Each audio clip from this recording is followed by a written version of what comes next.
Hey, Albany students. Today we'll be talking about a few pressing issues that the United States are facing, as well as local challenges that are making the lives of UAlbany students increasingly more difficult. Last August, there was a shooting near Albany's downtown campus, leaving 6 people injured. This happened during a time where students are supposed to get acclimated with each other and just have a good time. Charlotte Moscovich was able to sit down with a UAlbany student and ask her a few questions about the safety on campus and how she feels about incidents like these happening. How often do you feel safe being a student at this university with crime so common? Honestly, hearing about the amount of crimes that happen up here is a little jarring because I'm not used to hearing about shootings so close to me. I'm used to hearing about like a couple hours away or like a state away.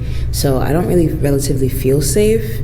I feel like at any moment, if I'm downtown or I'm at like a Commons Mall, there's a possibility that I could be the next, injured or victim that's there. And I feel like there should be security on campus itself because it would help us feel a lot more comfortable, especially at night here, especially with the amount of violence that's happening around here as well. So, yeah, honestly, I don't feel comfortable without this campus security. There should be campus security, especially being downtown and everything. So. Have you ever witnessed anything yourself at Crossgates Mall, Crossgates, Commons, or anything downtown personally? I've witnessed a few things downtown, not at Crossgates Common yet, which is a sad thing to say yet. Me having to say yet is kind of crazy and unexpected, but in this world it is expected. And at downtown it happened a lot, especially during Halloween weekend, during any big event that they have. Something always seems to be going out of question, something always happening. All right, thank you. This is Amelia Benjamin from the track and field team at the University at Albany. Terrible that students have to go through that every day. Charlotte, thank you.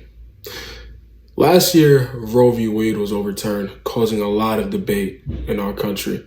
Covering this next is Danielle, Jalen, and Scarlett. Today I'm here to report on the current state of abortion rights in the United States. Ever since the overturning of Roe v. Wade last year, 21 states have restrictions and/or a complete ban on abortion procedures, most of these states being in the South and the Midwest. As a result of these bans around the nation, thousands of patients are being forced to travel across state lines to get abortion care. Specifically, patients seeking abortions in New York State and other abortion-legal states have increased significantly since the Dobbs decision. In order to enshrine protections for people seeking abortions in New York State, Governor Hochul signed several bills that, quote, shield patients and providers from laws in other states, close quote, according to the New York Times. In addition to governmental action at the state level, Planned Parenthood, one of the biggest abortion providers in the United States, is planning to ramp up its resources in abortion-legal states. In New York State alone, the company is planning to ramp up its resources by over 20% in the coming months. However, with abortion rights still in limbo in half the United States, it is unclear how states restricting abortion will further limit the procedure.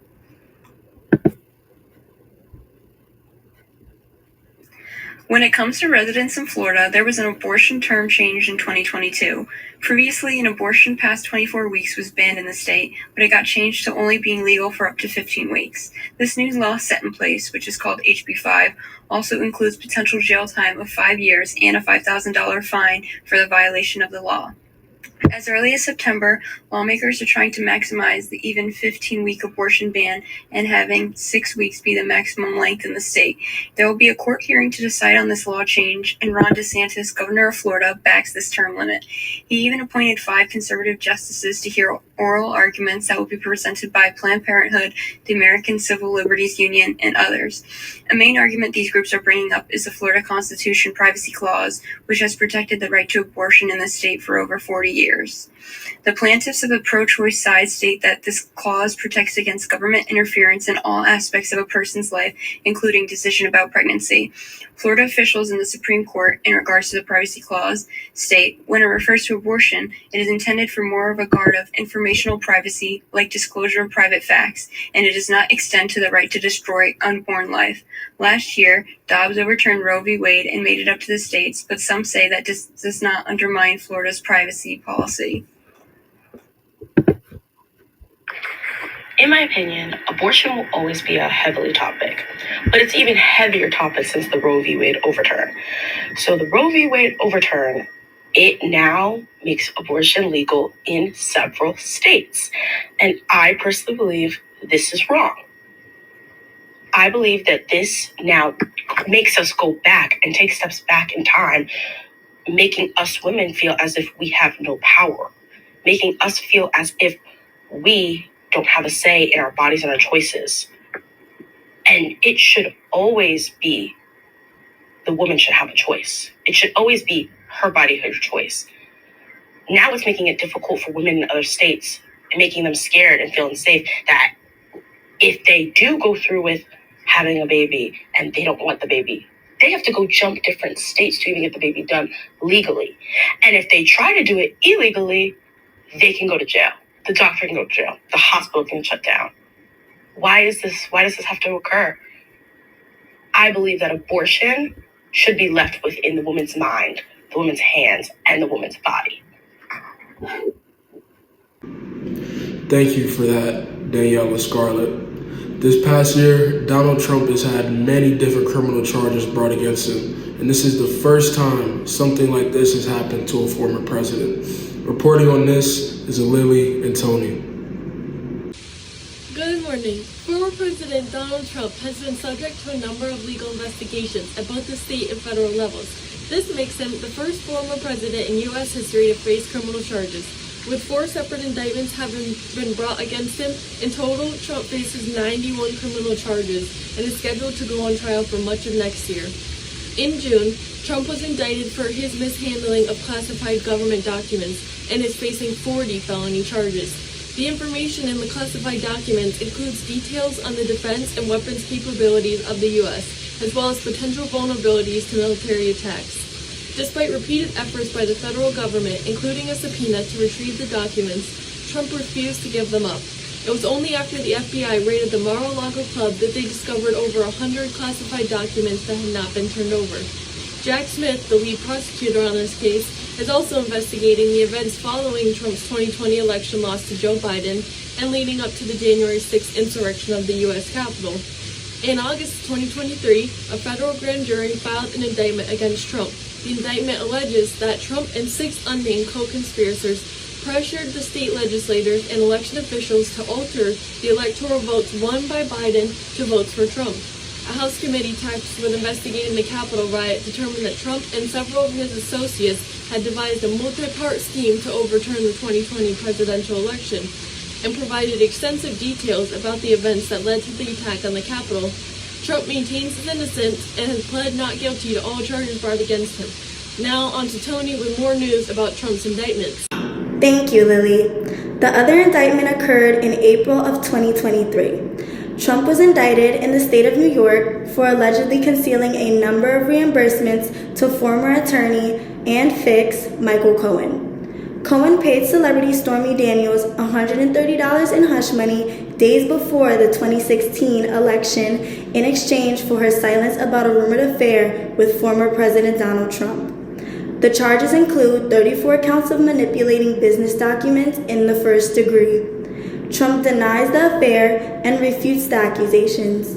If Trump is found guilty, he may be barred from standing in the upcoming election, but we'll have to wait and see.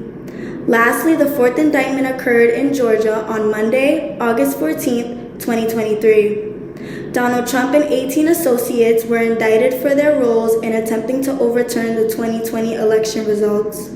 Using regulations usually associated with organized crime, prosecutors accused Trump, his advisors, and attorneys of running a criminal enterprise to stay in office. The nearly 100-page indictment outlines various actions, including pressuring Georgia's Republican Secretary of State to manipulate voters, harassing an election worker, and trying to convince Georgia lawmakers to disregard voter preferences and appoint electors favorable to Trump. Thank you. Thank you for that, Tony and Lily. There has been debate around the LGBTQ community being at the Thanksgiving parade. Sierra Capel did an interview with Caitlin Mejia on this subject and about her views on the topic. Good afternoon. My name is Sierra Capel. I'm from the University of Albany.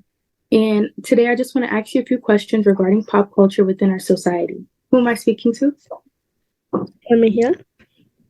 Okay.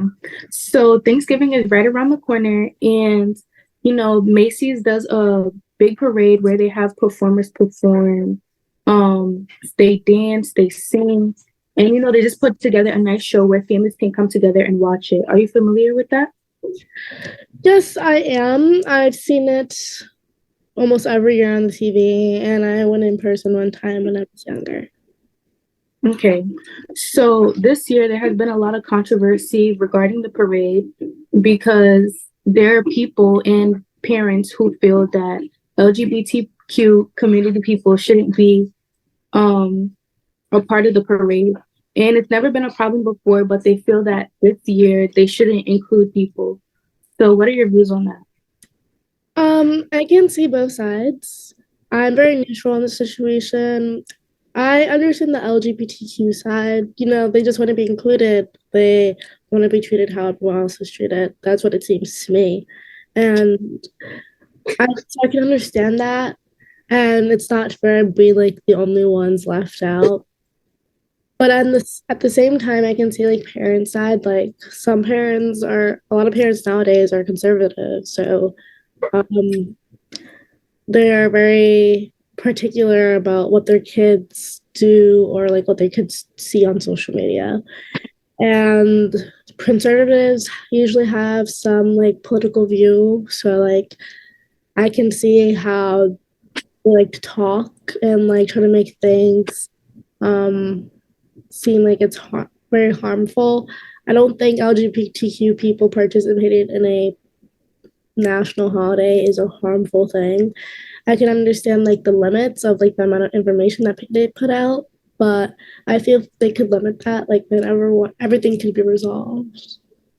Okay, so you believe that they should be included in the parade, correct? Yes. I just think it's in society, a lot of people are cruel, a lot of people are mean. I think showing people how we include others, and in this case, it's the LGBTQ people. I think it would best set the foot forward for more kindness in society because that's what we need. And yeah. Okay. Thank you for your opinion and thank you for meeting with me. Of course, anytime. Very interesting, Sierra and Caitlin. Thank you. There are many conflicts that our country is facing today, and hopefully with time we can find a middle ground. And for the local issues that we have in New Albany, hopefully there will be a change. We thank you for tuning in to our newscast and hope you all have a great day.